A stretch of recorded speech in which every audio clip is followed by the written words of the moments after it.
Hello ladies and gentlemen, Panzer here. Before we begin this video, I just want to let you know a bit of information that I discovered after recording this video, and I don't have the time to re-record the whole lot of it. So I'm just adding this bit in post to let you guys know that this game that you're about to watch is made by the developers of the WarZ, or Infestation Survivor Stories, or whatever it's calling itself now.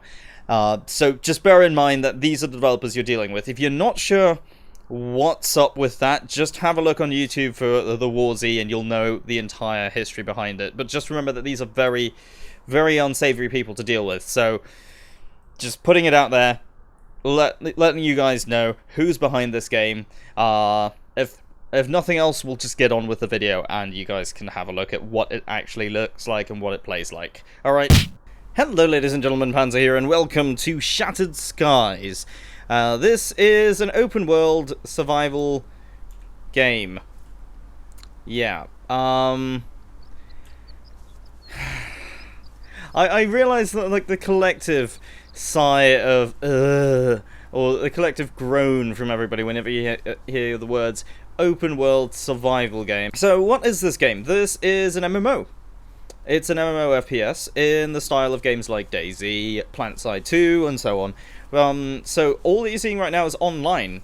I do have the HUD turned off because I was very clever and decided not to rebind or even check the keys for things like that. So apparently my recording button is the same as the one for hiding the HUD. And I've been killed already. So, yep. Pretty much an open world survival game. Okay, so this is a Dominion outpost. This is one of the so-called safe zones, I believe, that you can go into. And, so, basically, what you want to do is avoid players. Now, there are some pretty severe frame drops, I will say, because I do have this running on the maximum graphics, and this game is still in beta. It's absolutely in beta, so yeah, it's not going to be optimized in any way, shape, or form. Now, one thing I do have to point out, I'll just go into our inventory here, we have nothing left, and if you had a quick peek at the character, you will notice I was carrying a weapon earlier. That is now gone. So there are some items that are bound to your character, and other items such as weapons and basically everything else that is dropped on death. So, make no mistake, this game is not newbie friendly at all. But these bags that you have here, this was actually a welcome gift. And this is not dropped on death, so unless it's opened, of course. So we've got a bunch of things now. We've got an AK-12, we've got a Bison. I believe these are actually sort of random in a way. So you get a couple of things that are random. These weapons are fully customizable, so we have a bunch of different things we can actually attach to them, if I had them, of course. So kind of interesting. Got a bunch of different attachments here as well. So you really don't want to lose any of these things. You want to be very, very careful about all that sort of stuff. Oh, nice game, man.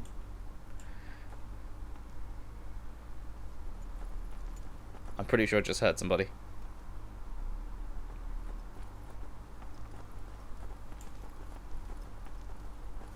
Shit's getting weird. I'm gonna hide. Okay, run away. Okay, so, just going to find somewhere quiet away from the other players. Yeah, so very much like a DayZ, in a way. I guess it's really just based on what just happened earlier. That was actually quite a shock to me. I didn't even see anybody, and then suddenly I was dead. So, now we have an SMG. We have an AK. I should probably load these up. Just realised it. Oh no, I do have ammo for that. It just wasn't displaying correctly. Reload animation there, just replaying every time I switch now. Is it going to just keep doing that? I don't know. No, it seems to have sorted itself out now. Okay, so one thing that I do like about this game, the UI is actually very sort of neat. It's a little bit big, but That's personal preference, but it is very neat. There is a lot of the chat in the corner there. So, yeah, the Dominion outposts. These are basically sort of hub worlds, and they have things such as your global vault. Oh, I'm going to have that. Somebody's dropped that on the ground. You can pick up things that other people drop on the ground. So let's just have a look at what that was. Utility belt. Contains 12 item slots. Oh, I'm going to have that. Oh, we already have one of those. So, I didn't see that that was what we were already equipped with. So there are backpacks, and you can upgrade them. This is the Global Vault, which includes a bunch of things. So we can actually throw all of these inside there if we want to. Fortifications. I'm going to take one with me. So I could... Actually, you know what? I'm going to take both. I'm going to kind of show off what these actually do. Yeah.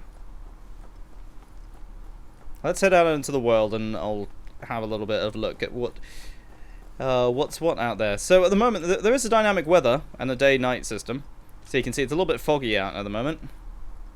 And the Dominion, by the way, is one of the factions in the game. There are a bunch of different factions. We also have a third-person view. You can switch soldiers with the V key, kind of like in Warframe. And of course, you can play this game in third person if you really want to. You can just hear how much sound we actually make by standing. And you can even hear more of it when you run. But when you crouch, you do hear almost no sound at all. And of course, if you go prone, you're dead silent and a lot harder to see. However, there is actually a delay when you go into prone. So it does actually make a difference, sort of how you have to play this game. Of course, Q to switch weapons. Let's just head on over here. Just kind of see what's going on. But yeah, given that this is a very populated server, that is a lot of lens flare. Given that this is a populated server, we're bound to run into players pretty often. Now the map itself, I should probably be prone when I do this. Okay, there is another player here.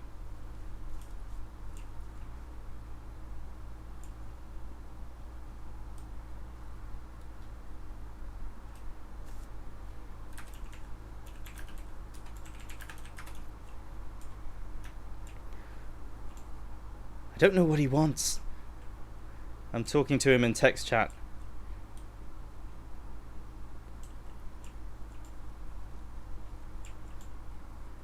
I don't know, he might actually kill me. But you might have noticed aiming down sights just now put me into first person view. And that's something that's sort of a trade-off. Of course, if you have more... You can obviously see more when you're in third person. Okay, I think he's running away. So,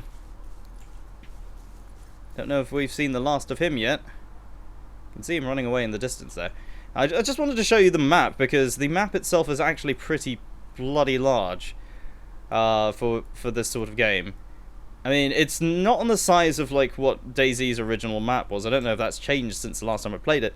But compared to that, this is obviously smaller. But there's a lot more stuff in it, I feel. Like, because of the factions, and they all have the different bases. So there's Dominion outposts, which are, as I said, a bit of a safe zone. But they also belong to the Dominion faction that you can level up with. And there's a bunch of other factions as well. There's a total of 3 factions in the game. So you can actually gain reputation with the different factions, and then sort of use that to gain blueprints, which you can use for crafting. Alright, let's just go into this bush over here. Nobody will be able to see us, I think. Yeah. So, if I go into the crafting menu, this is just something that you can do on the side. Once you've leveled up, you can get all of these. Now, I've just gotten this game today, so I really haven't got any of these unlocked. But you do have different fortifications. You've got shields that you can place down. And razor wire and things. But you do get more crafting blueprints along the way as well. And you can craft weapons. I believe that's... Yeah, so these are things that you can unlock as well. We can make a coffee flask. That's something that I can make. And all these crafting materials do not drop on death, so whenever you see them, it's encouraged to pick them up. So you get all of these things, so many different materials, some of which you get from vendors, some of which you pick up from people, or from enemies. There are NPCs in this game. Just heard some gunshots in the distance. There are NPCs in this game. There's an alien race. So supposedly this is Earth. I do want to point that out. This is supposedly Earth as far as I know. But there are aliens on Earth. And so you do encounter those, and of course you can kill them and loot them. So this is kind of a survival slash loot hoarding game. So basically, if The Division was made into a survival game, which actually, now looking at the stuff coming out of E3, that might actually be happening. So that's a combination of that. But really, if you look at the bottom left there, you can see there's a stamina bar all the way at the bottom. That's the one with the sprinting man next to it. But you also have a hunger and a thirst bar, symbolized by the fork and spoon, or fork and knife, and the water bottle there. So you do actually have to think about hunger and thirst. At the moment, we're fine on both of those, so we don't have to worry about that too much. Alright, let's get a move on. Having a quick look around for other players. I'm not very good at these sorts of games. That's the main problem. Let's just run over here. Okay, I thought I saw somebody. If there's one criticism I have, is that your footprints are your footsteps are rather loud, making it very difficult to actually hear other players. There's a couple of shields there. All right, so I'm just gonna hop over here. I say hop. Let's hop. All right, so I'm gonna open my inventory because we do have these fortification boxes. Let's open that up. So we've been given an iron shield and some razor wire. So iron shield can be temporary cover. We can place these anywhere. And razor wire, of course, will damage anybody that walks through it. So we can sort of make a temporary fort if we want to. Let's have a look at how to do that here. Right, so that's in our quick slots there. So we've got 3. Alright, let's put that down somewhere here. Alright, so we've got a little marker here. And of course, green is where you can place things, as you might expect. So click once to make it appear, and then once it goes green, and place it down. So that's razor wire there. Of course, I'd assume if we walk into it, we will damage it ourselves. So that seems to be sort of good. Alright, let's switch back to first person. So we can look and shoot through these. The gun sounds are not, my personal preference on these sorts of things. But I do like the weapon modeling. It is a bit low res in terms of textures, but otherwise quite alright. Let's see the Bison. And we don't have a lot of ammo for these. Especially since the Bison has a 64 round magazine or something like that. So once these are placed, I don't think we can take them down. But they are destructible, so of course if they take too much damage, they are going to disappear. Alright, just coming up on a settlement here. Do see somebody in that house? He's running towards me. He's shooting! Oh, he got me. So I wasn't entirely sure if he would fire at me or not, but it turns out, yes, he was going to. Alright, let's hop back to the outpost over here. And let's see what else we've got. So we've got fortifications box. We've got a bunch of other things in our global vault over here. As I've said, this game is not particularly newbie friendly. That's something to bear in mind. So if you are looking at playing this game, definitely watch the tutorials, play very carefully, and of course you can group up with people. Alright, so we do have a pistol and we do have an MS4. I don't know what that is. I'm guessing some kind of assault rifle. It looks like an AR-15 of some kind, or maybe a carbine version of that. But yeah, it's a very, very small sort of rifle, and then we do have a pistol over there. These do have levels. I don't know if that means a quality particular quality that they have, or if you can level these up separately. So I'm not really too sure about that. You can customize the pistols as well. You can also put things onto those. So yeah. There's a couple of guys just punching each other. It does look like an AR-15 style rifle, but yeah. So there's a lot to do in this game, honestly. It's just you have to kind of put up with it not being particularly friendly. I will say the crosshair is a little bit hard to see, but I think we can change that in the settings. Let's just have a look, see here. I don't see a way of doing it, though. I do hope we can. But yeah, that's one of my main criticisms. Also, everybody kind of looks the same until you go into the customization options. There's not a lot of options for face and hair at the moment, but there is a lot of cosmetics to unlock. So, for example, if we wanted to get one of these rifleman masks, you can preview it. It kind of looks like something you go airsofting or paintballing with. And these are obtained by obtaining these can be obtained by opening a legendary mask box, and these will be found in loot crates, reactor bags, and so on and so forth, and also from vendors. So we can get these as drops, or you can get them as something you can buy. And then we also have the muzzle from Mad Max.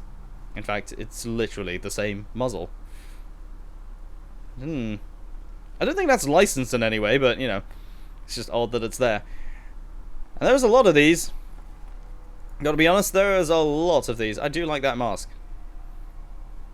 It's a very interesting sort of mask. But yeah, so you do have a lot of things to choose from. And as an added example of what you can end up looking like, this is a level 25 character. I hope he doesn't mind me using his character as an example. But yeah, there's one example of another character's sort of customization choices. And there's one there too. He's got a backpack on. As far as I can tell, the backpack seems to be the only cosmetic item that actually does anything. And that's something that the developers have been very, very adamant about, is that there will be no microtransaction items available. I don't know if that's going to change in future, but that's their stance on it right now. They want all items to be in the game only, and you're going to pay once and play forever, essentially, is what they're going for. Which brings me to the pricing model, because this game in beta right now is essentially an early access game. And you can purchase this from the Shattered Skies website for just $24.95, I believe, is the lowest available price. Yeah, that's the lowest available package that you can go with. They have gone with... Oh, there's a vendor over here. They have gone with a pricing model that's very similar to sort of the founders packs that you see in a lot of these early access MMOs and things. And that is kind of along the lines of games like Archage and all of that we've seen before. So nothing really new there. The higher tier packages give you some better starting items, which I don't know if it's going to affect the gameplay at all, since I'm basically playing this on the starter pack, like the very basic starter pack. So I do know they do contain cosmetics, but I know they also contain starter items, which may or may not include things like weapons, which I don't know if I entirely agree with, but for now it doesn't seem like anybody's significantly more powerful than anyone else. It's kind of like, I keep comparing this to DayZ, but in a way it kind of is in a lot of ways, simply because of just how you have to play the game. If you get the jump on somebody, you are still going to have a chance of killing them regardless of what weapons you have. So really one to watch, I think. Anyway, I'm going to leave that one there. That is Shattered Skies. It's not available on Steam, but you can get it through the Shattered Skies website. Link to it down in the description below. And yeah, go and check it out if you are interested in this game.